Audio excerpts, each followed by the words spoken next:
Greške u učenju koje čini 9 od 10 djece i roditelja, a da ni ne znaju.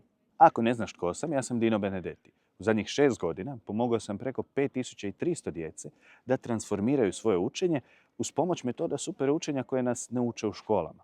Zbog toga su me intervjuirali mediji poput Jutarnjeg lista i HRT-a. Danas rješavamo 10 čestih grešaka u učenju koje čine djeca u osnovnoj i srednjoj školi, a za neke greške su krivi i roditelji.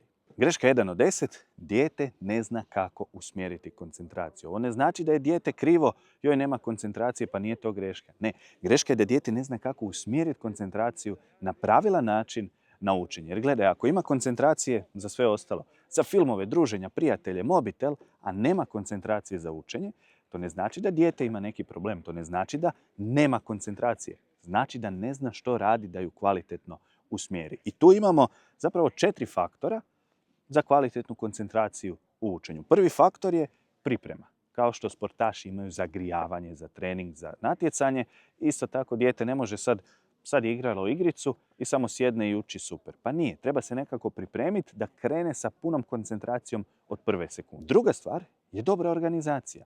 Ako ne uzimamo pauze točno kad treba, ako ne znamo posložiti svoje učenje, koncentracija će nepotrebno ispariti iz glave. Treći faktor kvalitetne koncentracije je način učenja.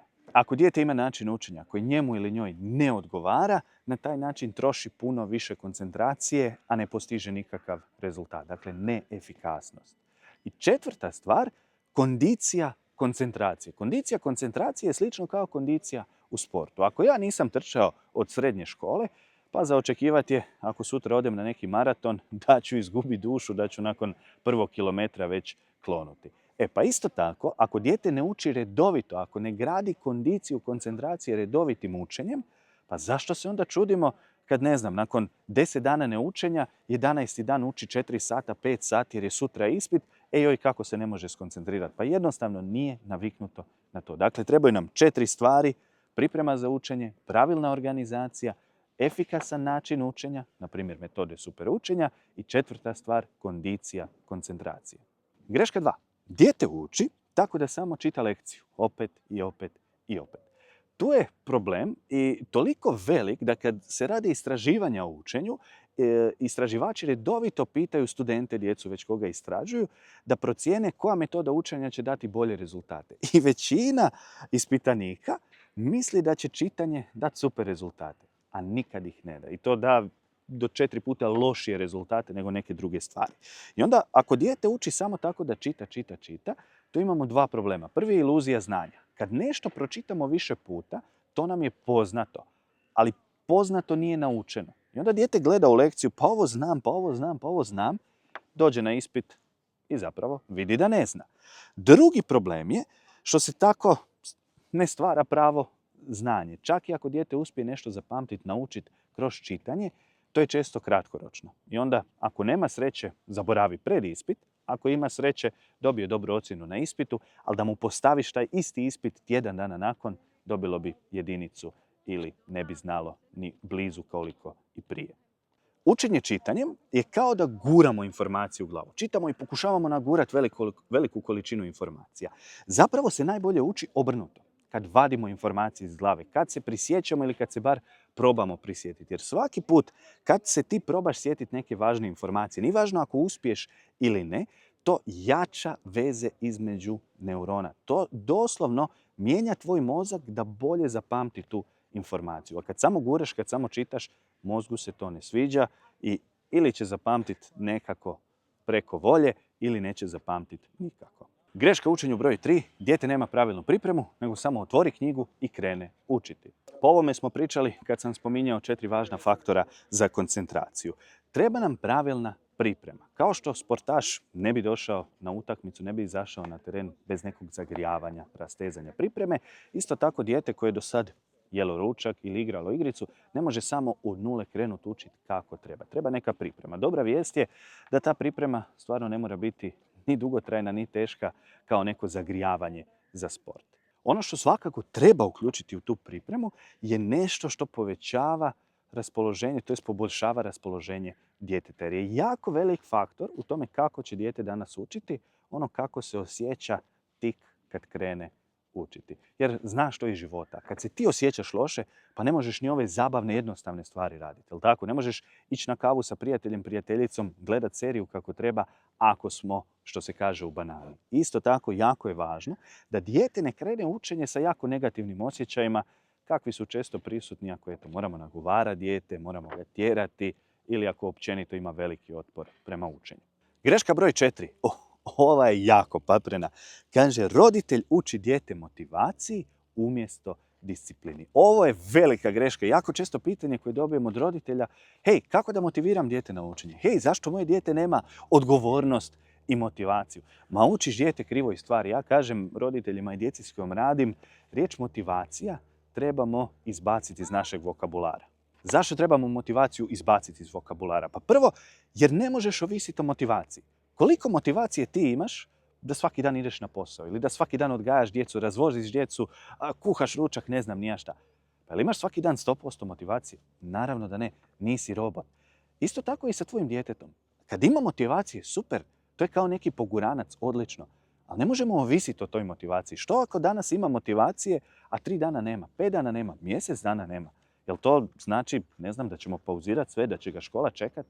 Pa neće. I kad inzistiramo na riječi motivacija, zapravo učimo djecu, eto, kad nema motivacije, to znači da ja ne trebam ništa raditi. Zapravo je pravo rješenje da motivacija dolazi nakon discipline. Kad usadimo radnu naviku, kad usadimo disciplinu, motivacija dođe sama od sebe. Lakše nam je krenuti i lakše nam je izdržati zadatak. Tu je jako važan roditelj da pomogne izgraditi tu disciplinu uz pomoć roditeljskog autoriteta. Jer da dijete pitaš što bi radije radilo, pa išlo bi na sport, igralo bi igrice, jelo bi čokoladu, ne bi radilo ono što mora raditi. Zato si ti tu kao roditelj jako bitan faktor. Dakle, autoritet svaki dan, malo po malo da se ta disciplina, redovitost gradi. Kao kod pranja zubi. Ne znam, možda je tvoje dijete drugačije, ali ja kad sam bio mali, htio sam to izbjeći. Onda me nekad mama doslovno morala vraćati natrag u kupaonicu da idemo oprat zube. I to je trajalo 1, 2 put, 5 puta, dok sad to nije navika. Isto treba postići i s učenjem. Greška broj 5. Ovo je zanimljiva.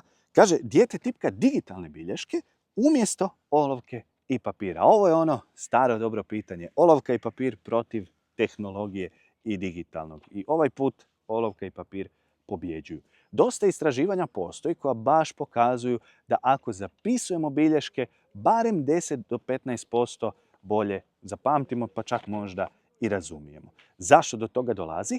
Pa kad tipkaš bilješke, bilo na računalu, na tabletu, na mobitelu, kako god, više se fokusiraš da radiš transkripciju, da doslovno od riječi do riječi preneseš ono što tipkaš. Kad zapisuješ bilješke, puno češće što radimo? Pa skraćujemo, radimo neke natuknice svojim riječima. Da bismo to mogli napraviti, mi moramo nešto pretvoriti, razmisliti. Kako ću sad njegovih 20 rečenica tu brzo zapisati i skratiti? Jer ne možeš stići zapisivati koliko brzo možeš stići tipkati. I tu dolazi do tog nesrazmjera. Dakle, tipkanje, transkripcija, a pisanje, sažimanje, razmišljanje, a to vodi do boljih rezultata. Greška 6. Uči se po osjećaju bez konkretnog plana. Kako to izgleda? Pa dijete krene nešto učiti. Prvo, ne zna od čega će krenuti. Drugo, ne zna ni kad uči u danu, nego je to ili kad ga nagovoriš ili kad se sjeti.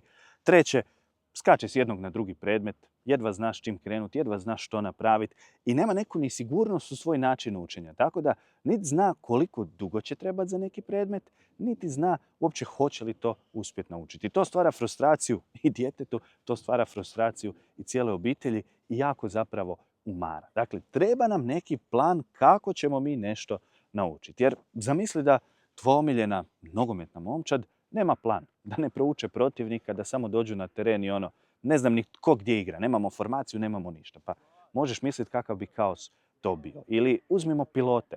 Piloti koji imaju 1 godinu iskustva ili piloti koji imaju 11 godina iskustva, svi oni prate jedan plan, imaju check listu, doslovan popis koje radnje moraju napraviti, ne znam, prije nego uzlete, dok su u zraku, kada slijeću. Dakle, ako pilot od 11 godina iskustva ima check listu neki svoj plan, pa kako onda očekujemo da će neko dijete koje i ovako možda nema idealan način učenja, kako očekujemo da će takvo dijete uspjeti? Dakle, Plan nam daje sigurnost, plan nam daje samopouzdanje i plan nam daje redovite rezultate. Šta radi ona check lista pilotu? Pa ako se drži onoga što piše, avion će uvijek poletjeti i sletjeti kako treba. Isto tako, kad dijete ima dobar plan učenja, kojeg se drži, ima vjere u njega i zna ako ja napravim to i to, ja ću naučiti, ja ću znati, ja ću dobiti odličnu ocjenu. 7. greška. Dijete radi umne ili ti mentalne mape, ali radi ih na krivi način i onda ne pomažu puno. Ovo je jako česta greška. Ja bih rekao da, kad bi izvukao postotak iz glave, 99,9% djece koje koristi umne mape ne radi ih na pravi način. Nekima malo pomognu, nekima ništa ne pomognu. Gdje je greška i kako to ispraviti? Pa greška je u tome što kod većine djece mentalne mape predstavljaju vođenje bilješki na malo ljepši način. Dakle, otvorena je knjiga, imam komad papira i na njega crtam tu svoju mentalnu mapu, gledam u knjigu, crtam, gledam u knjigu, pišem. Ali to je isto i kao obično vođenje bilješki, što svi znamo da baš ne pomaže sa učenjem i sa pamćenjem. Kako onda raditi umne mape da super dobro pomognu? Pa tako da dijete zatvori knjigu. Naravno, mora prvo pročitati, razumjeti lekciju, a onda neka zatvori knjigu i proba nacrtati tu mapu potpuno iz glave.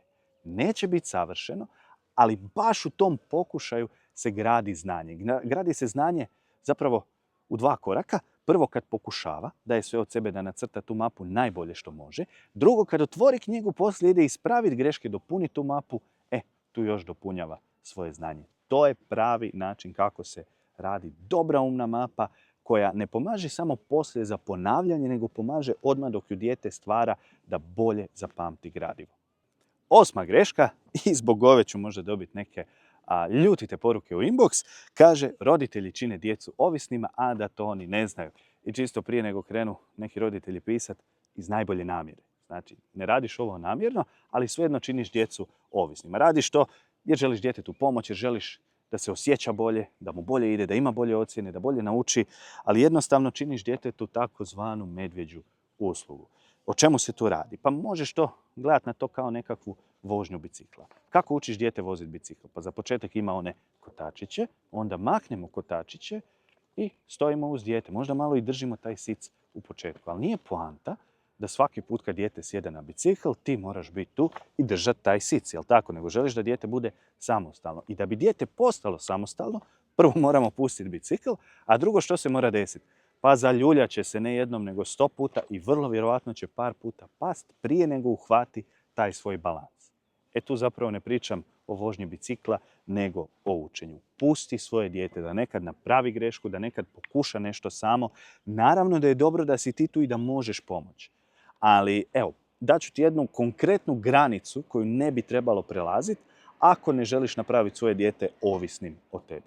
A to je, ne radi stvari umjesto djeteta ili ne radi stvari za dijete. Ako ti umjesto djeteta skratiš lekciju, objasniš lekciju, napišeš zadaću, bilo što, to je ova ovisnost, to je ova medvjeđa usluga.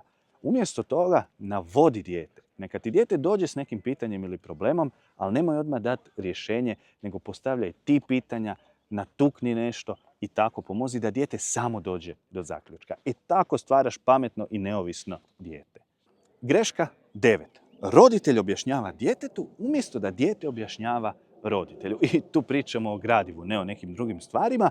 I ovo je jako slično kao prošla greška koju smo objasnili, ali tu ne pričam samo o tome što onda roditelj čini dijete ovisnim, nego što objašnjavanje, to jest prepričavanje, ima 2 super stvari koje pomažu djetetu u učenju i u razumijevanju. Kako? Kad dijete nešto objašnjava tebi, i naravno ne mora to biti samo tebi, može doslovno u ogledalo, može nekom medvjediću, kad dijete objašnjava, prva stvar je da tako bolje uči. Jer mora se potruditi nešto sjetiti važno iz glave, mora se potruditi to artikulirati, razmisliti o svemu tome. To je jako dobro za učenje, puno bolje nego samo čitanje. I druga stvar, prepričavanje jako lako pokaže rupe u znanju. Jer će dijete zastati ne samo zato što se ne može sjetiti neke važne informacije, nego će zastati jer ne zna to objasniti, jer ne zna to svojim riječima reći. I ako ne znam to svojim riječima reći, to znači da to dobro ne razumijem. I to nam je super signal, moram se vratiti, moram pročitati, malo proučiti, da bih to bolje shvatio, da ti uopće to mogu objasniti, to jest prepričati. Tako da prepričavanje 2 u 1 stvar za dijete. Ok, 10. greška, dijete ne zna kako uči dosadne predmete. Pa to zapravo i nije istina. Istina je da dijete ne zna učiti ni jedan predmet. O čemu se tu radi? Puno roditelja djece kaže, joj, pa on ti zna kad je predmet zanimljiv, ali ne zna kad je dosadan. Ma ne zna ni kad je zanimljiv, nego mu je toliko zanimljiv, zabavan da jednostavno ili mu pruži puno više vremena, ili puno lakše uđe u glavu jer baš je zanimljivo, pa samo pročita jednom, dva put, ne uči, nego doslovno pročita i ostane u glavi. I onda je problem s dosadnim predmetima, jer tu proba pročitati, a ne ostane u glavi. Dakle, rješenje za ovu grešku je treba naći način učenja u koji dijete ima povjerenje i zna da funkcionira. Za kratak ili dug predmet, za dosadnu lekciju ili zanimljivu lekciju, nije bitno. Kao recept. Ako ja imam recept za kolač i svaki korak dobro napravim, ja ću dobiti super kolač. Nije bitno da li ja volim slastičarstvo ili ne volim. Isto je s ovo. Nije bitno je li dosadan ili zanimljiv predmet, dijete treba dobru metodu. A jedan mali trik kako da i dosadan predmet djetetu bude malo zanimljiviji, da prevarimo mozak da više prati i da čitamo pitanja prije nego čitamo lekciju. Jer kod čitanja pitanja imamo puno nepoznanica, mozak ne voli nepoznanice i onda dok čitamo tekst, mozak više vrati. Ako ti je ovo bilo korisno, stisni like da znam snimiti još ovakvog sadržaja i stisni subscribe, to jest praćenje, da ne propustiš kad dođe novi video.